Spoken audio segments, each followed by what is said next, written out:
வணக்கம் முத்துக்குமார். நம்ம தமிழ் சாட் சேனலை சப்ஸ்கிரைப் பண்ணுற அனைவருக்கும் என்னுடைய மனமார்ந்த நன்றி. எல்லாரும் வந்து டிஸ்க்ளைமர் அண்டர்ஸ்டாண்ட் பண்ணிக்கோங்க. நம்ம சேனலில் கொடுக்குற அனைத்து தகவல்களும் ஒன்லி ஃபார் எஜுகேஷனல் பர்பஸ் மட்டும்தான்.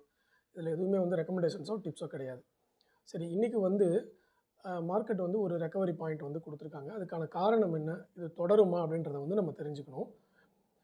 ஏன்னா நிறைய பேர் என்ன பண்ணுவாங்கன்னா, மார்க்கெட் நேத்திக்கு வந்து பெரிய அளவில் டவுன் ஆச்சு, நேத்திக்கு நிறைய பேர் போர்ட்ஃபோலியோ குவிட் பண்ணியிருப்பாங்க, நிறைய பேர் வந்து வார் வந்துருச்சு அதனால் குவிட் பண்ணியிருப்பாங்க, நிறைய ஸ்டாக்ஸை வந்து செல் பண்ணி வெளியே எக்ஸிட் ஆகிருப்பாங்க. இன்றைக்கி பார்த்தா மார்க்கெட்டு 100 பாயிண்ட்ஸ்க்கு மேலே இப்போ பார்த்தீங்கன்னா கரண்ட்டாக நல்லாவே ஏற்றம் கொடுத்துருக்கு. நிஃப்டியோட லெவல் வந்து தற்போதைய நிலவரம் 119 புள்ளிகள் வந்து ஏற்றம் கொடுத்துருக்கு. ஸோ இதை பார்த்துட்டு ஃபீல் பண்ணுவாங்க, என்ன நடந்திருக்கு, மார்க்கெட் ரெக்கவர் ஆகிடுச்சா அப்படின்னு சொல்லிட்டு. இதில் என்ன மார்க்கெட்டில் வந்திருக்கிற நியூஸ் என்னென்ன அப்படின்றத நம்ம பார்த்தோம்னா ஒரு தெளிவு கிடச்சிடும். இப்போ ஃபஸ்ட்டு விஷயம் வந்து என்னென்னா, அந்த போர் பதற்றத்தை குறைக்கிறதுக்கான அறிகுறிகள் வந்து மார்க்கெட்டில் தெரியுது. அதுக்கு மேஜர் ரீசனாக சொல்கிறது என்னென்னா, ஈரானை சேர்ந்தவங்க, அதாவது ஈரானிய உளவுத்துறை வந்து அமெரிக்காவோட சிஐஏவை மறைமுகமாக அணுகியதாக ஒரு தகவல் வந்து கொடுத்துருக்குறாங்க. இது வந்து எப்போன்னா, நீர்மூழ்கி கப்பல் வந்து ஈரானிய போர்க்கப்பலை வந்து மூழ்கடிச்சாங்க இல்லையா, அந்த ஸ்ரீலங்கா கிட்ட, அதில் வந்து 80 பேர் கூட இறந்து போயிட்டாங்க. ஸோ அதனால் அதுக்கப்புறம் வந்து ஈரான் என்ன பண்ணியிருக்கிறாங்கன்னா, மறைமுகமாக சிஐஏவை வந்து காண்டாக்ட் பண்ணியிருக்காங்க அப்படின்னு ஒரு அன்அஃபிஷியல் தகவல் வந்து சொல்கிறாங்க. இதை வந்து அமெரிக்க அதிகாரிகள் யாருமே உறுதிப்படுத்தலை. ஏன்னா இது வந்து அவங்க ஃபஸ்ட்டு ஹெட்லைன்ஸில் போடும்போதே மறைமுகமாக அப்படின்னு சொல்லி போட்டுட்டாங்க. அப்போனா நமக்கு தெரியாது. சரி, அவங்க வந்து காண்டாக்ட் பண்ணாங்கன்னு ஒரு இன்ஃபர்மேஷன் கொடுத்துருந்தா கூட அதை வந்து நம்ம பாசிட்டிவாக எடுத்துக்கலாம். ஆனால் அப்படியும் சொல்லலை. பட் இந்த தகவல் வந்ததுமே இது வந்து மேபி உண்மையாக இருக்கலாம் அப்படின்னு சொல்லிட்டு அந்த போர் பதட்டம் வந்து கொஞ்சம் குறையுது அப்படின்றத வந்து இன்ஃபர்மேஷன் கொடுத்துருந்தாங்க. அதுக்கப்புறம் உலகளாவிய சந்தைகள் வந்து நேர்மறையாக திரும்புறது. பெரிய டவுனுக்கு அப்புறம் கண்டிப்பாக ஒரு ரெக்கவரி வரும். இப்போ நம்மளுடைய இந்திய பங்குச்சந்தையில் பாருங்கள், இன்றைக்கி நிறைய பேர் வந்து ரெக்கவரி நினச்சிட்டு இருப்பாங்க. இன்றைக்கி வந்து நடந்திருக்கிறது என்ன அப்படின்னா, இந்த வாரம் ஃபுல்லாக டவுன் ஆச்சு இல்லையா, அதனுடைய ஷார்ட் கவரிங் தான் இன்றைக்கி வந்து நடந்துக்கிட்டு இருக்குது. என்னை பொறுத்த வரைக்கும் நான் அப்படி தான் பார்க்குறேன். இது வந்து இன்றைக்கி வந்து எக்ஸ்பைரி டே. அப்படி இருக்கும்போது என்ன ஆகும்னா, ஒரு ஷார்ட் கவரிங் வந்து மார்க்கெட்டில் நடக்கும். அந்த ஷார்ட் கவரிங் நடக்கும்பொழுது விற்றவங்க எல்லாரும் வாங்கியே ஆகணுன்ற ஒரு கட்டாயத்துக்குள்ளே தள்ளப்படுவாங்க. அப்போ வாங்கும் பொழுது ஒரு க்ரீனாக வந்து மார்க்கெட்டு மூவ் ஆகும். ஒரு புல்லிஷ் பக்கம் மூவ் ஆகிற மாதிரி தெரியும். ஆனால் அது வந்து ஷார்ட் கவரிங்னு நம்ம சொல்லுவோம். டெக்னிக்கலாக உங்களுக்கே தெரியும். ஸோ அந்த மாதிரி இருக்கும்பொழுது இதை வந்து வெளியிலேருந்து வெளிப்படையாக பார்க்கும்பொழுது இது ஒரு நேர்மறையான சந்தை அப்படின்னு தெரியும். எல்லா சந்தையிலையும் வந்து ஓகே கொஞ்சம் பாசிட்டிவாக மாறுது, ஏஷியா மார்க்கெட் ஃபுல்லாக வந்து பாசிட்டிவாக மாறுது அப்படின்னு சொல்லி நினைப்பாங்க. அந்த மாதிரி கிடையாது. அதனால் கேர்ஃபுல்லாக இருக்கணும். நாளைக்கும் திங்கட்கிழமை தான் நமக்கு பங்குச்சந்தையோடைய உண்மையான முகம் தெரியும். இந்த எக்ஸ்பைரி டே அன்றைக்கி நான் இதுக்கு முன்னாடி கூட சொல்லியிருக்கேன். எக்ஸ்பைரி டேக்கு முன்னாடி என்ன நடந்ததோ அதுக்கு ஆப்போசிட்டாக எக்ஸ்பைரி டேயில் நடக்கும். அதே மாதிரி எக்ஸ்பைரி டேயில் காலையில் என்ன நடந்துச்சோ அதுக்கு ஆப்போசிட்டாக செகண்ட் ஹாஃபில் நடக்கும். இதெல்லாம் எக்ஸ்பைரி டேயில் வந்து நடக்கும். அதுக்கப்புறம் வந்து ஆயில் ட்ரேடிங்கில் வந்து டொனால்ட் ட்ரம்ப் வந்து ஒரு சின்ன கன்ஃபர்மேஷன் கொடுத்துருக்காரு. இந்த ஹார்முஸ் ஜலசந்தி வழியாக வந்து நமக்கு எண்ணெய் வந்துட்டு இருந்தது இல்லையா, அதை மூடப்பட்டதால் ரொம்ப ஒரு பேனிக் ஆச்சு. அந்த பேனிக்கில் வந்து ஒரு கான்ஃபிடன்ஸ் கொடுக்குற மாதிரி ஒரு ஸ்பீச் கொடுத்துருக்காரு டொனால்ட் ட்ரம்ப். அதை மீறி வந்து நம்ம எடுத்துகிட்டு வரலாம். அதுக்கு வேறு என்னென்ன நேற்றுக்கு வந்து என்ன சொன்னாங்க, ரெட் சி வழியாக எடுத்துகிட்டு வரதுக்கான வழிகளை தேடிக்கிட்டு இருக்கிறதா நேற்றுக்கு அனௌன்ஸ்மெண்ட் கொடுத்துருந்தாங்க. அதாவது அந்த ஹார்முஸ் ஜலசந்தி இல்லாமல் அது வழியாக போகாமல் வேறு எந்த வழியாக வந்து போக முடியும், ரெட் சி வழியாக வந்து வர முடியுமா, செங்கடல் வழியாக வர முடியுமான்றதை வந்து சர்ச் பண்ணிகிட்டு இருக்கிறதா தகவல் கொடுத்தாங்க. அது எந்த அளவுக்கு சக்ஸஸ்னு இன்னும் கொடுக்கவே இல்லை. அவங்க டேட்டா வந்து இன்னும் அதுக்கப்புறம் கொடுக்கல. அதை சர்ச் தான் பண்ணிக்கிட்டு இருக்கிறாங்க. அதுக்கு நடுவில் வந்து ப்ரைஸ் அந்த ரெடியூஸ் பண்ணுறது, ப்ரைஸை வந்து அக்ரெசிவாக ஏறாமல் பார்த்துக்கிறதுக்கெலாம் வந்து ஒரு உத்தரவாதம் கொடுத்துருக்குறாங்க ட்ரம்ப்பு. பட் அதெல்லாம் வந்து ஒரு வாய்மொழி சொல் தான். எந்த அளவுக்கு அது வந்து நடைமுறைக்கு வரும்ன்றது தெரியாது. வாய்மொழியில் வந்து நாங்கள் பார்த்துக்குறோம், நாங்கள் வந்து இதெல்லாம் செட்டில் பண்ணுறதுக்கு ட்ரை பண்ணுறோம் அப்படின்ற மாதிரி சொல்லியிருக்காங்க. அதுக்கப்புறம் ரூபாயோட மதிப்பு வந்து உயர்ந்துக்கிட்டே வருது அப்படின்னு சொல்லியிருக்காங்க. ஏன்னா நேற்றுக்கு 92 போச்சு, அப்புறம் 91.57 வரைக்கும் கொஞ்சம் நமக்கு ப்ரைஸ் வந்தது. இது அந்த டெம்பரவரியான ப்ரைஸ் தானே தவிர ஆல் ஓவராக பார்க்கும்போது 92, 91 இதெல்லாமே வந்து நம்ம ரூபாயோட மதிப்பு சரிஞ்சிருக்கிறதுக்கான ஒரு அறிகுறி தான். அந்த அந்த 92.16 வரைக்கும் ஹையாக போச்சு பார்த்தீங்களா. இந்திய ரூபாய் வந்து டாலருக்கு எதிராக 92.16 அப்படின்ற லெவலில் போச்சு.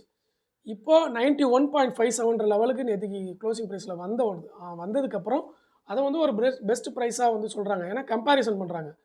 92 கம்பேர் பண்ணும்போது 91 வந்து பெட்டர்ப்பா, 91.5 வந்து பெட்டர்ப்பா அப்படின்னு சொல்லிட்டு அது ரூபாய் மதிப்பு உயர்ந்திருக்கிறதா வந்து இதுவும் பாருங்கள், சும்மா கண் துடைப்பு தான். ஏன்னா உண்மையிலேயே அது 92லாம் 91 வந்து 91.5 வந்து நமக்கு இந்திய ரூபாயின் மதிப்பு வீழ்ச்சி தான். அவங்க இந்திய ரூபாயின் மதிப்பு உயர்கிறதுன்னு எதை கம்பேர் பண்ணி சொல்கிறாங்கன்னா, அந்த ஒன் டே முன்னாடி இருந்த ப்ரைஸை கம்பேர் பண்ணி சொல்கிறாங்க. அதையும் வந்து டெம்பரவரியாக தான் நம்ம எடுத்துக்க முடியும், பாசிட்டிவாக எடுத்துக்க முடியாது. அதுக்கப்புறம் வந்து வெயிட்டேஜ் அதிகமாக இருக்கக்கூடிய பங்குகள். ரிலையன்ஸ் பார்த்தீங்கன்னா, வெயிட்டேஜ் அதிகமாக இருக்கக்கூடிய டாப் கம்பெனி. அந்த கம்பெனியில் வந்து கொஞ்சம் பையிங் அதிகமாக வருது அப்படின்றனால, நம்ம மார்க்கெட்டில் வந்து ஒரு கொஞ்சம் வெயிட்டேஜ் அதிகமாக இருக்கக்கூடிய கம்பெனி ஏறும் பொழுது, மார்க்கெட்டில் நிஃப்டியில் ஒரு பாசிட்டிவான மூவ்மெண்ட் கிடைக்கும். ஸோ அதனாலேயே வந்து கிடச்சிருக்கு. ஸோ இந்த 5 ரீசனை தான் மேஜராக சொல்கிறாங்க. 1, ஈரானுடைய உளவுத்துறை வந்து சிஐஏவை மறைமுகமாக கான்டாக்ட் பண்ணதா சொல்லியிருக்காங்க. அதுக்கு எந்த ஒரு அதிகாரப்பூர்வமான தகவலும் வரல. 2வது வந்து பங்குச்சந்தை ஆசியா மார்க்கெட் எல்லாமே, யூரோப்பியன் மார்க்கெட், யுஎஸ் மார்க்கெட் எல்லாமே கொஞ்சம் பாசிட்டிவில் போச்சு. அதுக்கப்புறம் வந்து ஆயில் ட்ரேடிங்க்கு வந்து ஒரு கான்ஃபரன்ஸ் கொடுத்துருக்குறாங்க. வாய்மொழியில் தான் கொடுத்துருக்குறாங்க. 4வது வந்து ரூபாயோட மதிப்பு உயர்ந்திருக்குன்னு சொல்லி ஒரு ப்ரீவியஸ் டேவை கம்பேர் பண்ணி போட்டிருக்கிறாங்க. இது 4வது. 5வது ரிலையன்ஸ் வந்து ஹெவி வெயிட். அதனால் அந்த ஸ்டாக்கு கொஞ்சம் பையிங்க்கு போகிறனால அதோடைய வெயிட்டேஜ் அதிகமாக இருக்கிறனால மார்க்கெட் கொஞ்சம் ரெக்கவர் ஆகுது அப்படின்ற இந்த 5 விஷயத்தை வந்து கொடுத்துருக்குறாங்க. இது 5 இல்லாமல் நான் எப்படி பார்க்குறேன்னா, இது வந்து ஷார்ட் கவரிங்காக தான் நான் பார்க்குறேன். எப்பயுமே எக்ஸ்பைரி டேவை வச்சு மார்க்கெட்டை டிசைட் பண்ணவே கூடாது. நேற்றுக்கு 500 புள்ளி இறங்கியிருக்குன்னா, இன்றைக்கி வந்து 500 புள்ளி ஏறுச்சுன்னா அது ரெக்கவரின்னு சொல்லலாம். நேற்றுக்கு 400 புள்ளி இறங்கிட்டு இன்றைக்கி வந்து 100 புள்ளியில் அப்படியே தத்தளிச்சிக்கிட்டு இருக்கு. அப்போனா என்னென்னா இது ஷார்ட் கவரிங்கில் தான் வந்து வரும். ஸோ அதனால் நம்ம கேர்ஃபுல்லாக இருக்கணும் அப்படிங்கிறது தான் நான் பார்க்குறேன். இது இல்லாமல் மற்ற எல்லா அப்டேட்டும் வந்து டெலிகிராமில் நான் போஸ்ட் பண்ணிக்கிட்டே இருக்கேன். டெலிகிராமோட லிங்க் வந்து டிஸ்கிரிப்ஷனில் கொடுத்துருக்கேன். அதே மாதிரி டிமேட் அக்கௌண்ட் ஓப்பன் பண்ணாதவங்களுக்கும் டிஸ்கிரிப்ஷன்லேயும் கமெண்ட்லேயும் லிங்க் கொடுத்துருக்கேன். உங்களுக்கு விருப்பம் இருந்தால் என்னுடைய ரெஃபரல் லிங்கை பயன்படுத்தி நீங்கள் வந்து அக்கௌண்ட் ஓப்பன் பண்ணி சப்போர்ட் பண்ணலாம். சரிங்களா? ஸோ இப்போ இது இல்லாமல் நமக்கு என்னென்ன இன்றைக்கி காலையில் மார்னிங் நியூஸ் வந்திருக்கு, செக்டார் டேட்டா அப்படின்றத பார்த்துருவோம். நம்ம நாளைய பங்குச்சந்தை போடும்போது ஈவினிங் எல்லா அப்டேட்டும் கொடுத்துருவோம். அது இல்லாமல் இப்போ என்ன நடந்துகிட்டு இருக்குது அப்படின்றத ஒரு கிளான்ஸ் மட்டும் நம்ம பார்த்துருவோம். சில்வர் வந்து இன்றைக்கி டவுன் ஆகிருக்கு, கோல்டும் டவுன் ஆகி தான் இருக்குது, பெருசாக வந்து ஏற்றம் கொடுக்கல. அதே மாதிரி நிஃப்டி 111 புள்ளிகள் அப்படின்ற லெவலில் தான் வந்து ஏற்றத்தில் இருக்குது. பெரிய அளவில் ரெக்கவரிலாம் கிடைக்கல. பேங்க் நிஃப்டியும் அதே மாதிரி தான் 1% வரைக்கும் ஏற்றம் கொடுத்துருக்கு, அதுக்கு மேலே போகலை. கோல்டு பீஸ், சில்வர் பீஸ் ரெண்டுமே நல்லாவே டவுன் ஆகிருக்கு. கோல்டு பீஸ் 1.8% வரைக்கும் டவுனு, சில்வர் பீஸ் 4%க்கு மேலே டவுனு. ஓகே, இதில் ஒரு முக்கியமான விஷயம் இருக்குங்க, ஹைலைட்டடான விஷயம்.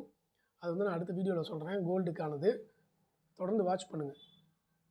கோல்டு வந்து இன்னும் ஏறும்னு சொல்லி பயங்கர எக்ஸ்பெக்டேஷனோடு இருக்கிறாங்க. அந்த டேட்டாலாம் வந்து நான் உங்களுக்கு கொடுக்குறேன், அடுத்த வீடியோவில் வந்து கொடுக்குறேன். ஓகே, ஸோ இது இல்லாமல் செக்டார் டேட்டா அப்படின்னு பார்க்கும்பொழுது இன்றைக்கி பார்த்தீங்கன்னா பப்ளிக் செக்டார் தான் பெரிய அளவில் வந்து இன்றைக்கி ரெக்கவரி கொடுத்துருக்கு. BSc sector 2.7%. அதுக்கப்புறம் டிஃபென்ஸ் செக்டார் ஏற்றம் கொடுத்துருக்கு.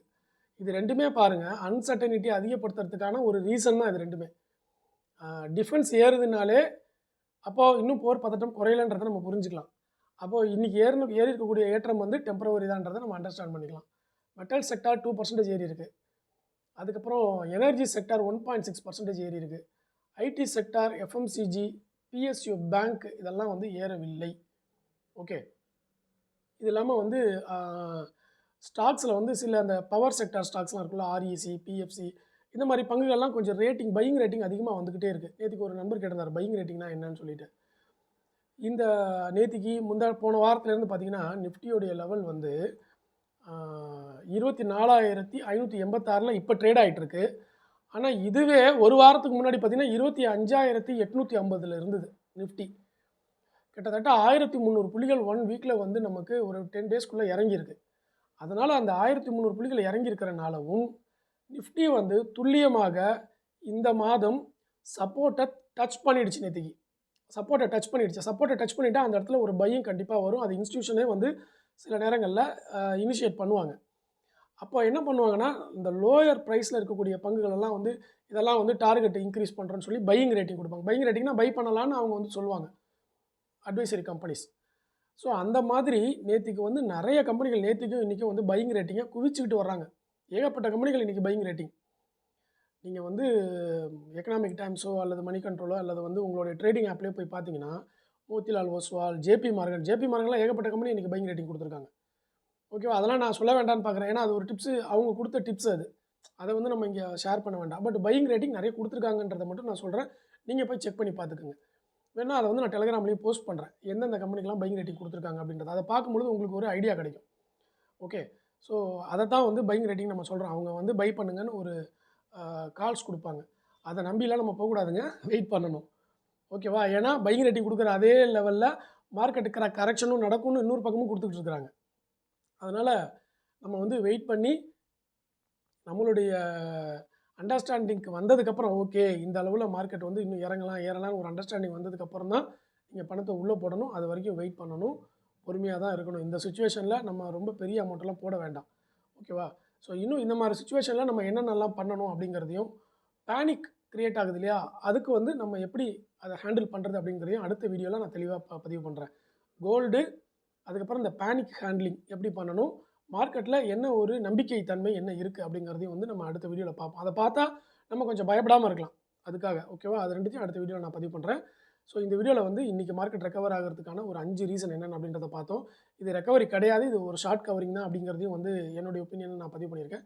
நீங்க வந்து என்ன பதிவு பண்றீங்க அப்படிங்கிறத கீழ வந்து கமெண்ட்ல பதிவு பண்ணுங்க. கமெண்ட்ல சொல்லுங்க. மார்க்கெட் வந்து இங்கேருந்து ரெக்கவர் ஆயிடும். இல்லங்க நான் வந்து இன்னும் எதிர்பார்க்கிறேன். இல்ல இந்த வார் முடியிற மாரி தெரியல. நீங்க என்ன படிச்சிருக்கீங்களோ, உங்களுக்கு என்ன இன்ஃபர்மேஷன் கலெக்ட் ஆயிருக்கோ, அத வந்து கீழ கமெண்ட்ல பதிவு பண்ணுங்க. நம்ம அடுத்த வீடியோல பார்க்கலாம். நன்றி, வணக்கம்.